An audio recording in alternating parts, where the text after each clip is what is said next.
이 시간 하나님께서 우리에게 주시는 말씀은 예레미야 32장 6절에서 8절까지의 말씀입니다. 제가 가진 구약 성경 1103면에 있습니다.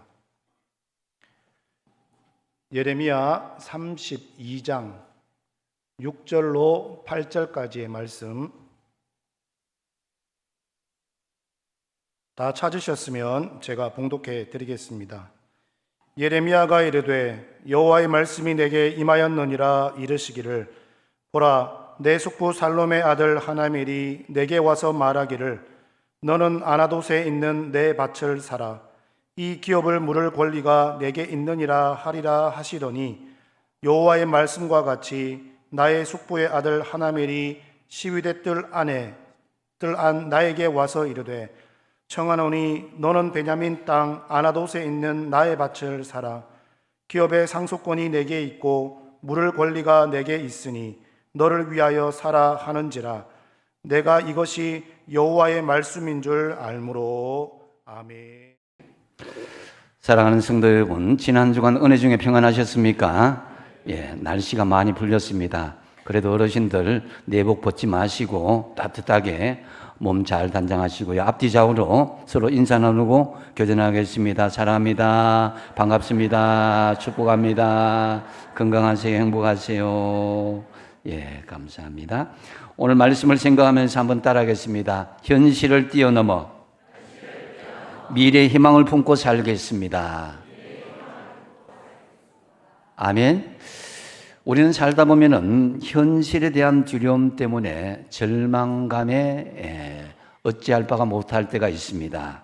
그래서 삶의 의욕과 미래의 희망을 잃어버린 채 어떤 분들은 자신의 생명을 포기하기까지 하는 그런 일들도 있습니다. 하지만 여러분, 지금 현실이 아무리 어렵고 힘들더라도 하나님은 한 번도 우리를 향한 희망을 버리거나 그런 계획을 포기한 적이 없으심을 믿으시기 바랍니다. 1908년 독일의 한 청년이 음악을 하였지만 너무나 가난하여서 또 제대로 배고픔 먹지도 못하고 외로움 때문에 자기 생명을 끊고자 했습니다. 하지만 높은 건물에서 뛰어내리려고 하니까 갑자기 너무 아플 것 같아서 높은 건물에서는 뛰지 못하고 차라리 목을 매서 죽자 이 생각을 하고 자기 혓대를 풀어서 목을 메었습니다. 그리고 목을 메고 그리고 그 위에 이제 바구니 같은 이렇게 위에 올라가서 의자 위에 올라가서 의자를 발로 탁 차버리고 이제 몸부림치게 되죠. 그런데 뭐 잘된 건지 불행한 건지 모르겠지만은 그 혓대가 너무 오래돼서 혓대가 몸부림치게 떨어져서 그렇게 다시 생명을 유지할 수 있게 되었습니다. 그런데 자살하려다가 살아난 사람들의 공통점이 자살하기 전에는 죽어야겠다라는 마음이 이만큼 올라오는데 목을 매거나 아니면 뛰어내리는 순간 후회하게 된다고 그러죠. 마찬가지로 이 청년도 이 목을 매는 순간 마음의 후회가 밀려왔는데 다행히도 그 혓대가 끊어져서 살아니까 하나님 감사합니다 하고 그런 마음이 생겼더라는 거예요. 그래서 이전에 건물 밖에서 보았던 세상 이제는 밖에 나가니까 다르게 보이는 거예요. 그래서 사람들도 다르게 보이고 또 공기도 새도 풀도 다르게 보이는 거예요. 그래서 내가 한번 그래도 살아봐야겠다. 그래서 열심히 노력하고 결심해서 나중에 세계 최고의 피아니스트가 되었는데 그가 바로 쇼팽 음악의 최고 권위자인 안톤 루빈스타인입니다. 이 안톤 루빈스타인 참으로 처럼 여러분도 우리도 그런 일에 사로잡힐 수가 있습니다. 때로는 절망에 빠져서 삶을 포기할 수 있게 되지만 그러나 여러분 하나님께서는 우리에게 미래를 열어주시고 미래에 대한 소망을 늘 가지고 있습니다. 옆에 있는 분들 한번 바라보실까요? 한번 이렇게 이야기합시다. 그래도 포기하지 말고 소망을 가지고 끝까지 일어서 봅시다. 아멘. 여러분, 하나님이 우리를 붙잡고 있고 하나님은 우리를 한 번도 포기한 적이 없는데 나만 포기하지 않으면 되는 거예요. 그래서 여러분, 우리에게 정말 미래에 대한 희망이 가지고 있고 그것을 중심으로 믿음에 대한 확신을 가지고 있다면요, 때로는 배우자가 먼저 떠날 수가 있잖아요, 그죠? 그 엄청난 상실감에도 천국의 소망을 이겨낼 수가 있어요. 사도 바울처럼 감옥 속에도 기뻐하고 또 기뻐할 수가 있습니다. 절망의 어둠 속에서도 소망의 꽃을 피울 수 있는 것이 바로 우리는 희망을 버리지 않는 것이다. 주님은 한 번도 나를 포기하지 않으셨는데 내가 포기할 이유가 없다라는 거죠. 오늘 본문을 통해서 에레미야를 통해서 현실 너머의 희망을 하나님께서는 우리에게 보여주고 있습니다. 유다 왕 시드기야 10년 BC 587년경, 지금부터 약 한 2600년 전이죠. 당시 예루살렘은 바벨론 왕의 군대에 포위되어서 그랬을 뿐만 아니라 에레미야는 왕궁에서 그 감옥에 갇혀서 꼼짝달싹 할 수 없는 그런 처지였습니다. 여러분, 나라는 멸망 직전이고 자신은 감옥에 갇혀 있으니까 이중고가 되어서 도무지 희망이 보이지 않는 그런 상황에서 하나님께서는 너무나도 비현실적인 명령을 에레미야에게 말씀합니다. 그것이 7절 말씀인데요.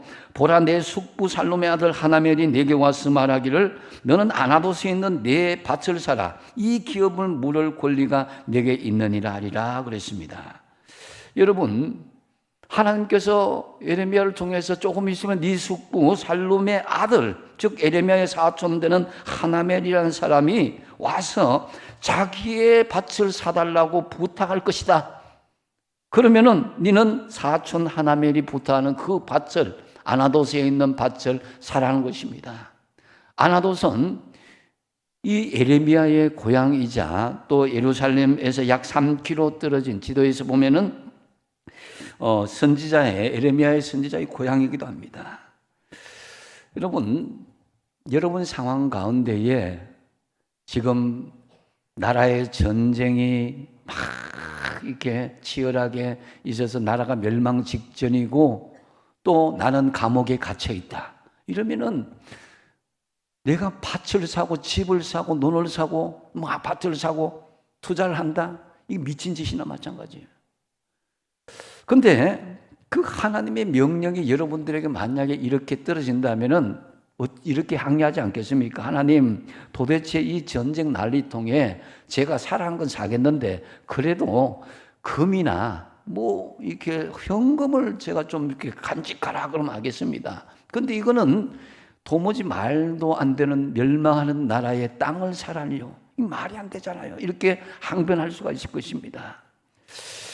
그렇다면 하나님께서 왜 이런 이중고를 겪고 있는 에레미야에게 아나도스에 있는 밭을 사라고 명령하셨겠습니까? 먼저 첫 번째 보면은 그 이유는 절대 하나님의 말씀에 순종하라는 의미가 있습니다. 여러분, 우리가 때로 살아가면서 정말 다른 건 모르겠는데 이건 하나님 말씀 순종하기 싫습니다. 그런 게 있잖아요. 저 사람 용서하기 싫습니다. 내가 거기 가기 싫습니다. 하나님 그 일 하기 싫습니다. 그런 게 있잖아요.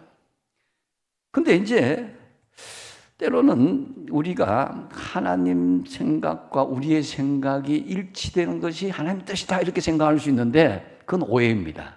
여러분, 내 뜻은 하나님과 다를 수도 있음을 인정하시기 바랍니다. 때로는 하나님은요, 우리보다 훨씬 더 깊고 넓고 높은 뜻을 가지고 계세요. 그래서 무엇보다도 예레미야는 왜 그럼에도 불구하고 아나도스에 있는 밭을 사느냐?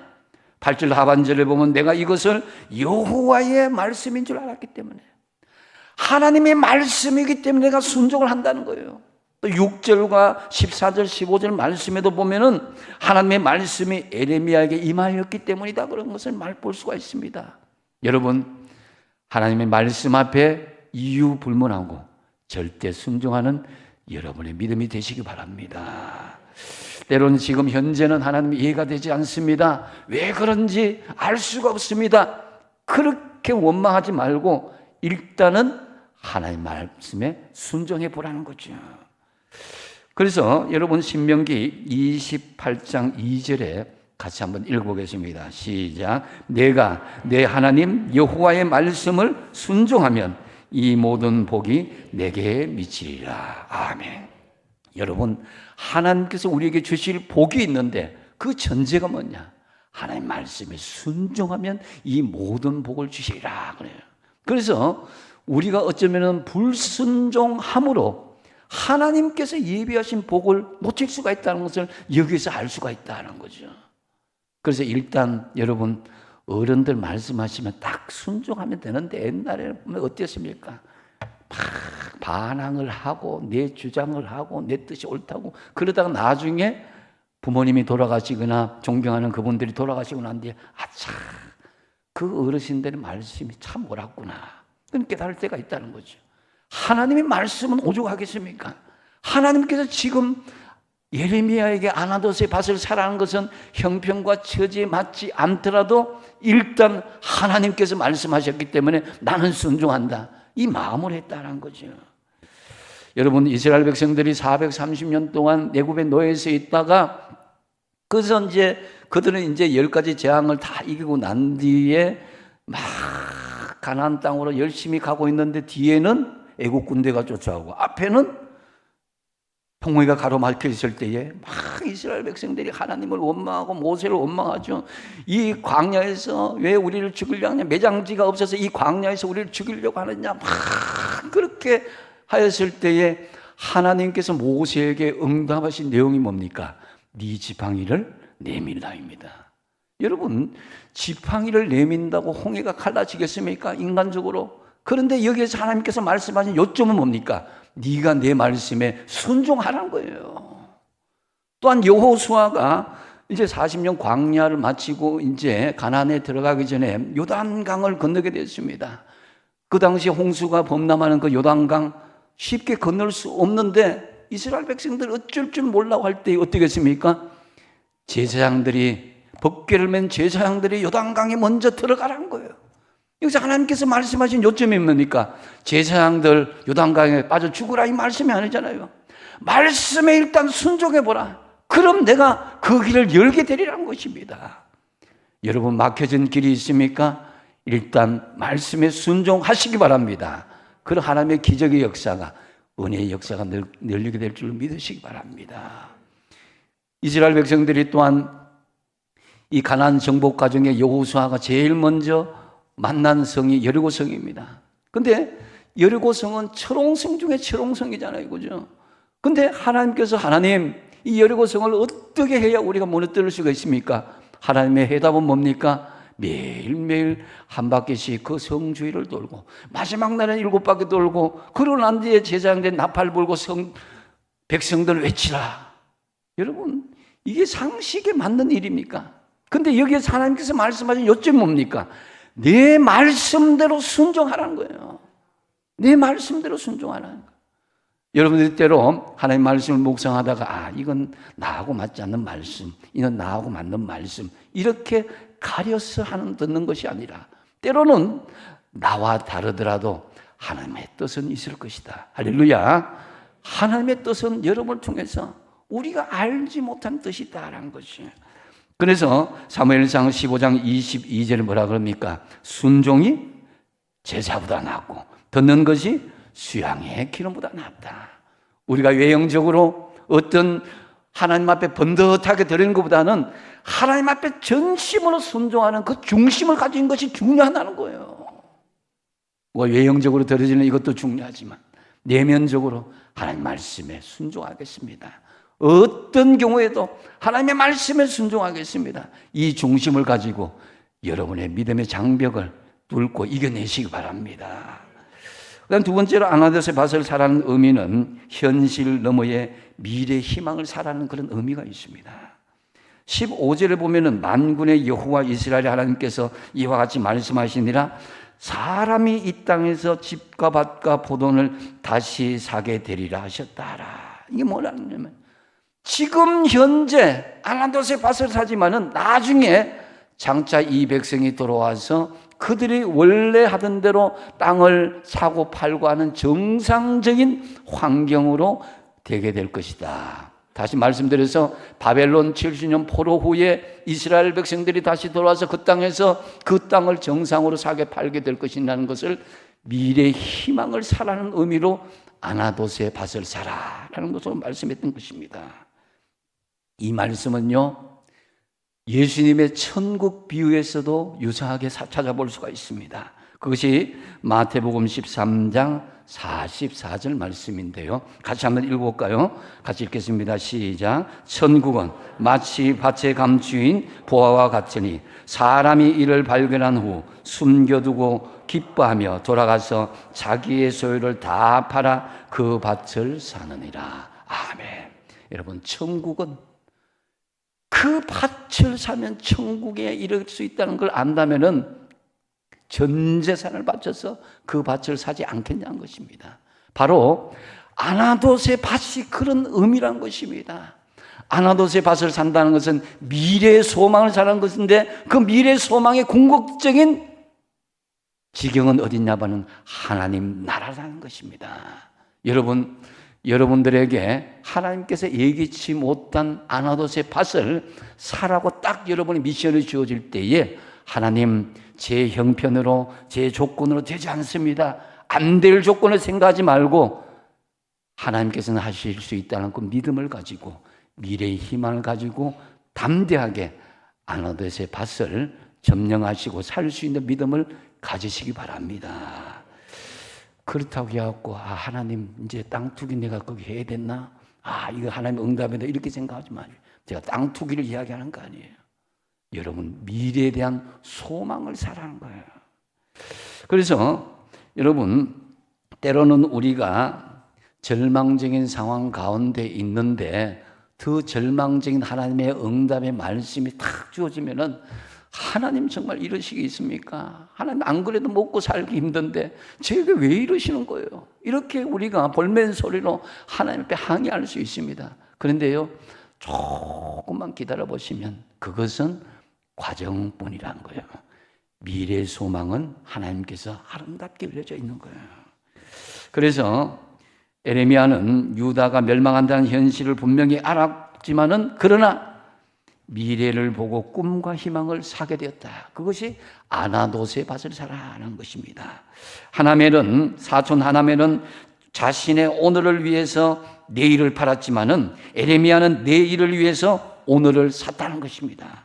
그래서 그런 내일의 희망을 가지고 최선을 다해서 준비하면 반드시 여러분에게 축복의 기회가 올 줄로 믿으시기 바랍니다. 그래서 환난 없이 하나님의 말씀에 순종 없이 우리가 그저 주어지는 열매는 없다라는 거죠.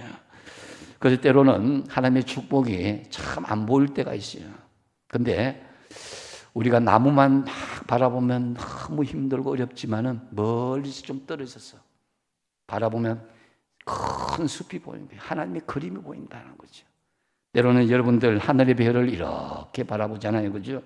그러면은 우리가 가까이는 갈 수 없지만 그 별이 너무너무 반짝반짝 빛나는 게 우리에게 빛의 소망을 주는 것을 느낄 때가 있습니다.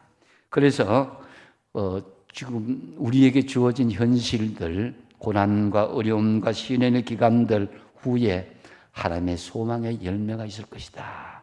이런 미래 그림을 여러분들이 마음에 그릴 수 있어야 된다는 거죠. 그래서 여러분 오늘 말씀에는 누가복음 16장의 부자와 나사로의 비유 속에서도 또 발견할 수가 있습니다.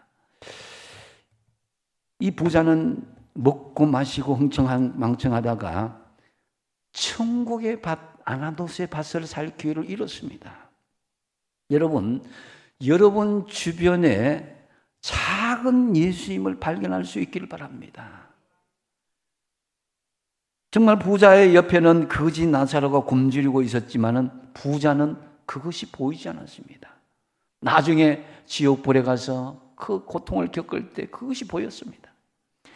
여러분 부자는 마지막 날에 영원히 소유할 아나도스의 밭에는 전혀 관심이 없었습니다. 하늘나라엔 관심이 없었습니다. 너무 나중에 나이들 사람이 가는 곳이지 나와는 상관이 없다 이렇게 생각한 것 같습니다. 자기 중심적이고 이기적인 삶을 살았기 때문에 아나돗의 밭은 보이지 않았던 것입니다. 여러분, 여러분의 현실 너머에 미래 희망인 아나돗의 밭을 보는 영적인 영안이 열리시기 바랍니다. 지금 현재 아나돗의 밭을 사는 것이 우리 당장 어떤 유익과 우리에게 어떤 필요를 주지 않다 할지라도 여러분 그 밭을 사게 되면 하늘나라의 소망이 우리에게 있다는 그 확실이 있다면 여러분 담대하게 그 아나돗의 밭을 선점할 수 있기 바랍니다. 하나님께서 그 땅을 사게 하는 것도, 하나님께서 그 지위를 주게 하는 것도, 하나님께서 그 지경을 가게 하는 것은 하나님의 뜻이 있다는 거죠. 그저 내 작은 소견으로 우물안 개구리처럼 내가 스스로 판단하지 마시라는 거죠. 그래서 여러분, 아나돗의 밭을 구입한 것은 바벨론의 포로로 지금은 끌려가지만 다시 돌아오게 그날 하나님께서 그 땅을 마음대로 너희들이 차지하게 될 것이다 라는 희망의 메시지와 같은 것이다 라는 거죠. 그러므로 여러분, 지금 현실은 어떻습니까? 살기가 어때요? 재미있어요? 예, 한번 옆에 있는 분들 다시 한번 보겠습니다. 먹고 살기가 힘듭니까? 한번 물어보겠습니다. 먹고 살기 힘듭니까? 공부하기가 힘듭니까? 아마 그럴 겁니다. 나름대로 애로사항이 있어요. 때로는 여러분 육신의 질병, 때로는 또 여러 가지 예기치 못한 사건, 사고, 정말 먹고 살기 힘든 문제, 이런들이 우리의 삶에 애로사항이 있을 수가 있습니다. 그러나 하나님은 현실보다도 미래의 소망을 사라고 말씀해 주십니다. 여러분, 미래가 없으면 현실을 이겨낼 수 없습니다. 여러분들, 우리는 끊임없이 교회의 변화를 추구하는 것도 우리 자신을, 오늘 본문 말씀에도 너를 위한 것이다, 아나돗의 밭은 너를 위한 것이다 마찬가지로 교회의 변화를 끊임없이 추구하는 것도 우리를 위한 것이고 우리 후손들을 위한 것이고 우리 자녀들, 다음 세대를 위한 것이다라는 거죠. 우리가 이렇게 변화를 몸부림치지 않으면요, 그 현실에 그저 주저앉을 뿐입니다. 참으로 지금 현실 너머의 미래에 희망을 품고 살아가는 저와 여러분 다 되시기 바랍니다. 세 번째로 아나돗의 밭을 사라는 의미는 하나님의 약속의 말씀은 분명히 성취된다, 이런 의미가 있습니다. 에레미야도 우리와 같은 성정을 갖춘 사람입니다. 마음도 약하고 하나님 앞에 왜 질문 안 했겠습니까? 하나님, 언제는 바벨론에게 멸망한다고 그들 굴복하라고, 나라가 멸망한다고 나하고 선포하라고 그래놓고는 지금 아나돗에 있는 밭을 사라고 하면 저 사람들이 말을 듣겠습니까? 하면서 하나님 앞에 그런 볼멘 마음들을 가지고 있지 않았겠습니까? 그러나 그때마다 하나님은 문제를 다 해결해 주시고 답을 주셨습니다. 그래서 그 예레미야의 질문에 27절에 하나님께서 이렇게 대답을 합니다. 한번 읽어보겠습니다. 시작. 나는 여호와여 모든 육체의 하나님이라 내게 할 수 없는 일이 있겠느냐. 아멘. 하나님께서 할 수 없는 일이 없는 줄로 믿으시기 바랍니다. 여러분, 하나님은 죽은 하나님이 아니라 우리의 삶 속에 생생하게 살아계신 하나님인데 그 하나님을 죽은 하나님으로 우리가 치부했어야 되겠냐 이거죠. 내가 죽은 하나님이냐? 나는 살아있는 하나님이요, 나는 할 수 없는 일이 없다는 것입니다. 마가복음 9장 23절에도 마찬가지로 믿는 자에게는 할 수 있는 일이 없는 일이라. 할 수 있거든 무슨 말이냐? 믿는 자에게는 할 수 있는 일이 하나도 없다. 능치 못한 일이 없다는 거죠. 여러분 예수님과 동행하고 있죠? 맞습니까? 그러면은 하나님께서 말씀하십니다. 내게 할 수 없는 일이 있겠느냐? 그렇지 않잖아. 다 할 수 있잖아. 걱정하지 마라. 예레미야에게 말씀하는 것입니다. 그래서 여러분, 아브라함은 보이지 않는 것을 있는 것처럼 말하고 바랄 수 없는 중에 바라고 나갔을 때 그 역사를 이루게 됐어요. 여러분, 히브리서 11장에 1절에 뭐라고 합니까? 믿음은 바라는 것들의 실상이요, 보지 못하는 것들의 증거다. 우리가 바라는 것들의 실상, 증거를 나타내야 되는 거예요. 자, 로마서 4장 18절을 한번 읽어보겠습니다. 같이 읽겠습니다. 시작. 아브라함이 바랄 수 없는 중에 바라고 믿었으니 이는 내 후손이 이 같으리라 하신 말씀대로 많은 민족의 조상이 되게 하려 하심이나. 아멘. 아브라함의 현실은 아버지가 우상 만드는 사람이었고 자기는 장작전을 가진 그런 미래가 보장한 현실이었습니다. 하나님, 내가 이거 포기할 수 없습니다. 이렇게 하면요, 현실을 붙들고 나가면 그건 할 수 없습니다. 그러나 그가 바랄 수 없는 중에 바라고 믿고 나갔을 때에, 하나님 지시한 땅으로 나갔을 때 그는 결국 가나안 땅을 성취할 수가 있었던 것입니다. 여러분, 아브라함의 믿음이 저와 여러분의 믿음이 되시길 바랍니다. 하나님께서 더 넓은 지경으로 준비하셨지만은 우리의 믿음의 분량을 현실에 집착하여서 더 낮게 스스로 낮춘다면은 여러분의 믿음의 지경은 그밖에 안 되는 거예요. 여러분의 믿음의 지경을 넓히시기 바랍니다. 바랄 수 있는 것 최대한 바랄 수 있길 바랍니다. 나의 믿음의 지경은 내 자신과 내 가정도 있지만은 여러분의 일터, 또 여러분의 공동체 안에 교회, 또 이 나라 대한민국 전 세계 민족까지 아우를 수 있는 그런 믿음의 꿈을 품고 나아가시기 바랍니다. 그것이 현실의 아나도시요 장차 하나님 주신 하나님 나라인 것입니다. 그래서 우리는 살아가면서 때로는 너무나 지루할 때가 있습니다. 내가 이것을 해야 되나? 악기를 우리가 연주를 잘하기 위해서는 참 오랜 시간이 걸리잖아요. 그죠? 그런 인내의 기간을 거치지 않으면 훌륭한 연주가 될 수 없습니다. 공부도 마찬가지고 신앙도 마찬가지입니다. 그런 내가 도무지 이해가 되지 않고 도무지 알 수가 없는 그런 일을 하나님께서 나에게 미션을 주실 때에 주님, 내가 일단 믿음을 한번 해보겠습니다. 한번 하나님이 이룰 줄 믿고 순종해 보겠습니다. 나간다면은 그 책임은 여러분에게 있는 거예요. 하나님이 책임져 줄 줄로 믿으시기 바랍니다. 그래서 여러분, 우리는 하나님이 주신 약속을 성취하는 그런 중심에서는 주인공이 다 될 수 있어야 된다는 거죠. 내가 아니면 다른 사람이 하겠지, 이 시대가 아니면 다른 시대에서 하겠지, 이게 아니라 하나님께서 지금 나에게 미션을 주셨다면 나를 통해서 그 약속을 성취할 것이다 믿고 나가는 거예요. 한번 따라하겠습니다. 약속의 말씀은 분명히 나를 통해 성취될 것을 믿습니다. 아멘.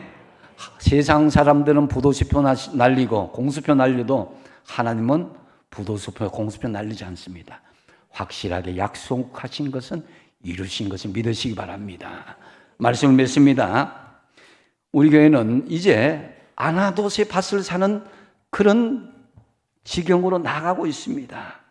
그래서 기존의 구역에서 사랑방과 순체계로 변화를 이루고, 또 여러분 개인적으로도 영적으로 변화를 이루기 위해서 노력하고, 또 일터에서도 여러분 나름대로 노력하고 아나돗의 밭을 사는 그런 우리가 아직도 가보지 못한 지경으로 나아가는 일들을 계속해야 됩니다.